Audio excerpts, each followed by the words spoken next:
Assalamualaikum warahmatullahi wabarakatuh. Perkenalkan, nama saya Sofa Sabuatun dari kelas A Pendidikan Matematika Fakultas Keguruan dan Ilmu Pendidikan Universitas Siliwangi. Video ini dibuat untuk memenuhi salah satu tugas dari mata kuliah Filsafat dan Sejarah Matematika yang diampu oleh Bapak Dedi Nurjamil, Dr. Andes Magister Pendidikan. Di sini, saya akan memaparkan sebuah artikel yang berjudul Konsep Filsafat dan Dasar Berpikir Filsafat. Yang pertama ada pengertian filsafat. Filsafat berasal dari kata filosofia yang berasal dari bahasa Yunani yang diartikan mencintai kebijaksanaan, dan dalam bahasa Inggris disebut dengan istilah filosofi, dan dalam bahasa Arab disebut dengan istilah falsafah yang umumnya diartikan dengan cinta kearifan. Cinta artinya hasrat yang besar atau yang berkobar-kobar atau yang sungguh-sungguh. Kebijaksanaan artinya kebenaran sejati atau kebenaran yang sesungguhnya. Filsafat berarti hasrat atau keinginan yang sungguh-sungguh akan kebenaran sejati. Demikian arti filsafat pada mulanya. Istilah dari kata filosofia mempunyai akar kata philien yang artinya mencintai dan sophia yang artinya bijaksana. Jadi, arti dari kata filosofia ialah mencintai akan hal-hal yang bersifat bijaksana. Berdasarkan dari uraian di atas, kita dapat memahami bahwa filsafat artinya cinta kebijaksanaan, dan orang-orang yang berusaha mencari kebijaksanaan atau pengetahuan disebut dengan filsuf atau filosof.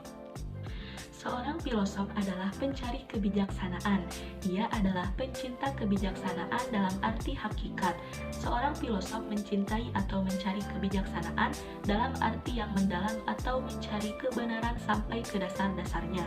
Orang yang cinta kepada pengetahuan disebut filosofer. Dalam bahasa Arabnya disebut filasuf. Pencinta pengetahuan ialah orang yang menjadikan tujuan hidupnya atau mengabdikan dirinya kepada pengetahuan. Filsafat dan pengetahuan saling berkaitan antara keduanya. Di dalam KBBI atau Kamus Besar Bahasa Indonesia, filsafat berarti pengetahuan dan penyelidikan dengan akal budi mengenai hakikat segala yang ada, sebab, asal, dan hukumnya. Teori yang mendasari alam pikiran atau suatu kegiatan hingga ke ilmu yang berintikan logika, estetika, metafisika, dan epistemologi atau cabang-cabang ilmu ini. Selanjutnya, menurut Sidi Ghazalba pada tahun 1974 mengatakan bahwa filsafat adalah berpikir secara mendalam, sistematik, radikal, dan universal dalam rangka mencari kebenaran, inti atau arti hakikat mengenai segala sesuatu yang ada. Kata radikal berasal dari bahasa Latin, radix yang artinya akar. Filsafat bersifat radikal, artinya permasalahan yang dikaji, pertanyaan-pertanyaan yang diajukan, dan jawaban yang diberikan bersifat mendalam sampai ke akar-akarnya. Yang bagi orang awam mungkin dianggap hal biasa yang tidak perlu dibahas lagi, tetapi filsafat ingin mencari kejelasan makna dan hakikatnya. Misal, siapakah manusia itu, apakah hakikat alam semesta ini, apakah hakikat keadilan, dan sebagainya. Sidi Ghazalba lebih menekankan bahwa filsafat itu mencari kebenaran. Dari kebenaran yang diperoleh, diperuntukkan untuk kebenaran. Jadi, segala masalah yang masih dicari-cari kebenarannya belum berhenti dicari sebelum menemukan esensinya. Harod Hatitus pada tahun 1959 mengemukakan pengertian filsafat dalam arti sempit dan arti luas. Dalam arti sempit, filsafat diartikan sebagai ilmu yang berkaitan dengan metodologi atau analisis bahasa secara logis dan analisis makna-makna. Filsafat diartikan sebagai science of science yang bertugas memberi analisis secara kritis terhadap asumsi-asumsi dan konsep-konsep ilmu, mengadakan sistematisasi atau pengorganisasian pengetahuan. Dalam pengertian yang lebih luas, filsafat mencoba mengintegrasikan pengetahuan manusia yang berbeda-beda dan menjadikan suatu pandangan yang komprehensif tentang alam semesta, hidup, dan makna hidup. Ada beberapa definisi filsafat yang dikemukakan Harold Titus, yaitu 1. Filsafat adalah suatu sikap tentang hidup dan alam semesta. Yang kedua, filsafat adalah suatu metode berpikir reflektif dan penelitian penalaran. Yang ketiga, filsafat adalah suatu perangkat masalah-masalah. Yang keempat, filsafat adalah seperangkat teori dan sistem berpikir. Berdasarkan pemaparan pengertian filsafat di atas, saya dapat menyimpulkan bahwa filsafat merupakan dasar dari seluruh ilmu pengetahuan yang meliputi banyak hal. Filsafat mempelajari pengetahuan secara mendalam untuk mengetahui penyebabnya apa dan menanyakan pertanyaan seperti mengapa ataupun hal lain yang merupakan bentuk refleksi dari realitas. Filsafat adalah ilmu yang berupaya untuk menemukan sebab akibat dari pemikiran-pemikiran yang muncul. Dengan demikian, akan ditemukan solusinya. Filsafat adalah suatu pemikiran dan kajian kritis terhadap kepercayaan dan sikap yang sudah dijunjung tinggi kebenarannya melalui pencarian dan analisis konsep dasar mengenai bidang kegiatan pemikiran, seperti prinsip, keyakinan, konsep, dan sikap umum dari suatu individu atau kelompok untuk menciptakan kebijaksanaan dan pertimbangan yang lebih baik, di mana ilmu filsafat adalah upaya untuk mencapai pengetahuan dan mengetahui tentang kebenaran yang sebenarnya. Selanjutnya, ada faktor pendorong timbulnya filsafat. Yang pertama ada keheranan. Banyak filsuf yang menyatakan bahwa rasa heran manusia, dalam bahasa Yunani taumasia, sebagai pendorong timbulnya filsafat. Keheranan menyebabkan manusia berpikir untuk mendapatkan jawaban mengapa demikian. Yang kedua, ada kesangsian. Augustinus dan René Descartes menyatakan bahwa kesangsian merupakan sumber utama pemikiran. Manusia merasa heran, kemudian ragu-ragu dengan kemampuan inderanya, di mana kepastian dapat ditemukan. Untuk itulah, manusia kemudian berpikir secara mendalam dan komprehensif. Kemudian yang ketiga ada kesadaran akan keterbatasan. Manusia menyadari bahwa dirinya sangat kecil dan lemah, terutama jika dibandingkan dengan alam sekelilingnya. Manusia merasa dirinya memiliki kemampuan yang sangat terbatas, terutama pada saat menghadapi penderitaan. Dengan kesadaran akan keterbatasannya, manusia mulai memikirkan bahwa di luar manusia yang terbatas, pasti ada sesuatu yang tidak terbatas. Yang keempat, manusia memiliki rasa kagum atau tauma pada alam semesta dan isinya. Manusia merupakan makhluk yang memiliki rasa kagum pada apa yang diciptakan oleh Sang Pencipta. Kekaguman tersebut kemudian mendorong manusia untuk berusaha mengetahui alam semesta itu sebenarnya apa, bagaimana asal-usulnya atau masalah kronologis. Ia juga berusaha mengetahui dirinya sendiri mengenai eksistensi, hakikat, dan tujuan hidupnya. Selanjutnya ada ciri-ciri filsafat. Yang pertama, koheren dan konsisten. Koheren artinya sesuai dengan kaidah-kaidah berpikir logis, dan konsisten artinya tak mengandung kontradiksi. Yang kedua ada sistematis. Sistematis yaitu unsur-unsur pikirannya berhubungan antara satu dengan yang lain agar tersusun pola yang terarah. Yang ketiga ada rasional, yaitu harus mengacu dengan aturan berpikir yang benar, dapat diterima dan masuk akal. Yang keempat yaitu komprehensif atau menyeluruh. Pemikiran filsafat merupakan pemikiran yang luas, tak membatasi diri, dan bukan hanya ditinjau dari satu sudut pandang saja. Kemudian yang kelima ada universal, yaitu berpikir secara keseluruhan atau umum. Yang keenam ada mendasar atau radikal. Pemikiran filsafat merupakan pemikiran yang dalam sampai pada hasil yang fundamental atau esensial, yaitu berpikir sampai tuntas sampai ke akarnya. Yang ketujuh ada konseptual, yaitu berpikir filsafat adalah berpikir melampaui batas pengalaman hidup sehari-hari. Yang kedelapan ada bebas, yaitu berpikir filsafat adalah berpikir secara bebas, bebas dari prasangka sosial, kepentingan politik, dan sebagainya. Kemudian, yang selanjutnya ada objek pembahasan filsafat. Isi filsafat ditentukan oleh objek apa yang dipikirkan. Objek yang dipikirkan oleh filosof ialah segala yang ada dan yang mungkin ada. Jadi luas sekali. Objek yang diselidiki oleh filsafat ini adalah sebagai berikut. Yang pertama, objek material. Objek material filsafat adalah segala sesuatu yang ada, yang meliputi ada dalam kenyataan, ada dalam pikiran, dan yang ada dalam kemungkinan, menurut Rasio dan Yuwono pada tahun 1994. Kemudian yang kedua ada objek formal. Objek formal filsafat adalah hakikat dari segala sesuatu yang ada, menurut Rasio dan Yuwono pada tahun 1994. Selanjutnya ada cabang-cabang filsafat. Yang pertama ada metafisika, yaitu filsafat tentang hal ada.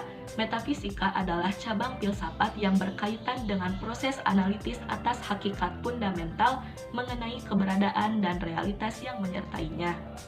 Kajian mengenai metafisika umumnya berporos pada pertanyaan mendasar mengenai keberadaan dan sifat-sifat yang meliputi realitas yang dikaji. Kemudian yang kedua ada logika, filsafat tentang berpikir. Logika menjadi unsur cabang-cabang filsafat. Kehadiran logika sebenarnya membantu dalam mengenali dan menyelidiki pemikiran. Apakah pemikiran tersebut bertentangan dengan prinsip atau tidak?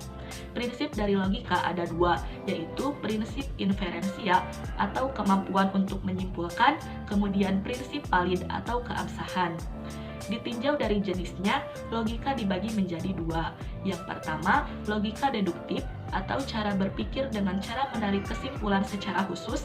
Mereka melakukan pola berpikir secara silogismus yang mengawalinya dengan membuat kesimpulan dari penalaran deduktif sesuai premis. Kemudian yang kedua ada logika induktif yang merupakan cara berpikir yang dilakukan dengan menarik kesimpulan secara umum terlebih dahulu, setelah itu diambil secara khusus. Biasanya kesimpulan disampaikan dengan cara memaparkan pernyataan secara khas terlebih dahulu. Yang ketiga ada etika, filsafat tentang pertimbangan moral. Ternyata filsafat tidak hanya mempelajari ilmu dan pendidikan, ada juga tentang tindakan, baik untuk tindakan manusia maupun hewan. Nah, salah satunya adalah tindakan etika pada manusia. Etika salah satu cabang yang membicarakan moral dan perbuatan manusia, baik itu perbuatan baik maupun perbuatan buruk. Istilah etika secara sederhana diartikan sebagai tata krama dan sopan santun yang dibawa oleh seseorang. Kemudian yang keempat ada estetika, filsafat tentang keindahan. Selain etika ada estetika. Estetik dalam cabang-cabang filsafat disebut-sebut sebagai filsafat keindahan atau philosophy of beauty, di mana ilmu yang mempelajari dan membicarakan tentang keindahan dari sebuah sikap ataupun non-sikap.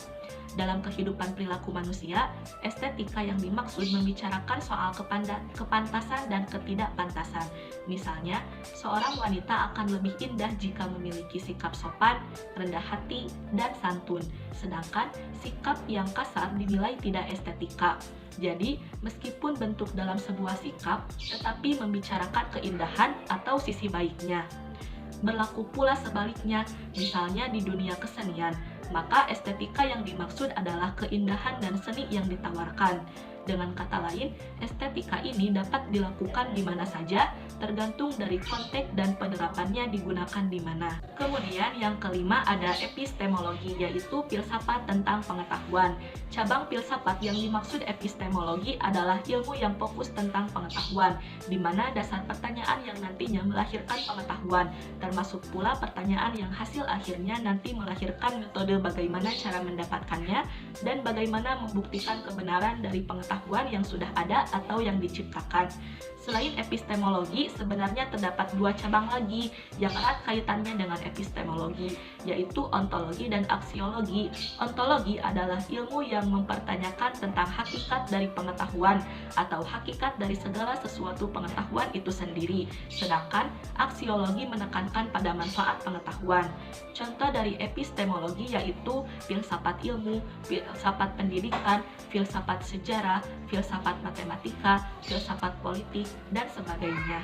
Kemudian, sifat dasar berpikir filsafat. Berpikir secara filsafat dapat diartikan sebagai berpikir yang sangat mendalam sampai hakikat, atau berpikir secara global, atau berpikir yang dilihat dari berbagai sudut pandang pemikiran atau sudut pandang ilmu pengetahuan. Berpikir yang demikian ini sebagai upaya untuk dapat berpikir secara tepat dan benar, serta dapat dipertanggungjawabkan. Hal ini harus memenuhi persyaratan, yaitu yang pertama ada sistematis. Pemikiran yang sistematis ini dimaksudkan untuk menyusun suatu pola pengetahuan yang rasional. Sistematis adalah masing-masing unsur saling berkaitan satu dengan yang lain secara teratur dalam suatu keseluruhan. Yang kedua ada koheren. Koheren atau runtut, unsur-unsurnya tidak boleh mengandung uraian-uraian yang bertentangan satu sama lain. Koheren atau runtut di dalamnya memuat suatu kebenaran logis. Yang ketiga ada rasional. Yang dimaksud dengan rasional adalah unsur-unsurnya berhubungan secara logis. Artinya, pemikiran filsafat harus diuraikan dalam bentuk yang logis, yaitu suatu bentuk kebenaran yang mempunyai kaidah-kaidah berpikir atau logika. Kemudian yang keempat ada sinoptik. Sinoptik artinya pemikiran filsafat harus melihat hal-hal secara menyeluruh atau dalam kebersamaan secara integral. Kemudian yang kelima ada konsepsional. Secara umum, istilah konsepsional berkaitan dengan ide atau gambar atau gambaran yang melekat pada akal pikiran yang berada dalam intelektual. Sehingga maksud dari konsepsional sebagai upaya untuk menyusun suatu bagian yang terkonsepsi atau jelas. Selanjutnya ada manfaat filsafat. Yang pertama, secara umum, manfaat filsafat yaitu 1. Filsafat membantu kita memahami bahwa sesuatu tidak selalu tampak seperti apa adanya. 2. Filsafat membantu kita mengerti tentang diri kita sendiri dan dunia kita, karena filsafat mengajarkan bagaimana kita bergulat dengan pertanyaan-pertanyaan mendasar. 3. Filsafat membuat kita lebih kritis. Filsafat mengajarkan pada kita bahwa apa yang mungkin kita terima begitu saja ternyata salah atau menyesatkan, atau hanya merupakan sebagian dari kebenaran. Yang keempat, filsafat mengembangkan kemampuan kita, yaitu dalam menalar secara jelas, membedakan argumen yang baik dan yang buruk, menyampaikan pendapat baik lisan dan tertulis secara jelas, melihat sesuatu melalui kacamata yang lebih luas, melihat dan mempertimbangkan pendapat dan pandangan yang berbeda. Dan dengan mempelajari karya-karya para pemikir besar, para filsuf dalam sejarah dan tradisi filsafat, kita akan melihat betapa besar sesungguhnya pengaruh filsafat terhadap perkembangan ilmu pengetahuan, agama, pemerintahan, pendidikan, dan karya seni. Kadang ini memang bisa mendorong kita menolak pendapat-pendapat yang telah ditanamkan pada kita. Tetapi, filsafat juga memberi bekal dan kemampuan pada kita untuk memperhatikan pandangan kita sendiri dan pandangan orang lain dengan kritis. Kemampuan berpikir secara jernih, menalar secara logis, mengajukan dan menilai argumen, menolak asumsi yang diterima begitu saja, dan pencarian akan prinsip-prinsip pemikiran dan tindakan yang koheren. Semuanya ini merupakan ciri dari hasil latihan dalam ilmu filsafat. Yang kedua, secara khusus manfaat filsafat ilmu. Filsafat ilmu merupakan salah satu cabang dari filsafat. Oleh karena itu, fungsi filsafat ilmu kiranya tidak bisa dilepaskan dari fungsi filsafat secara keseluruhan, yakni yang pertama, sebagai alat mencari kebenaran dari segala fenomena yang ada. Yang kedua, memberikan pengertian tentang cara hidup, pandangan hidup, dan pandangan dunia. Yang ketiga, memberikan ajaran tentang moral dan etika yang berguna dalam kehidupan. Yang keempat, menjadi sumber inspirasi dan pedoman untuk kehidupan dalam berbagai aspek kehidupan itu sendiri, seperti ekonomi, politik, hukum, dan sebagainya. Sekian dan terima kasih. Wassalamualaikum warahmatullahi wabarakatuh.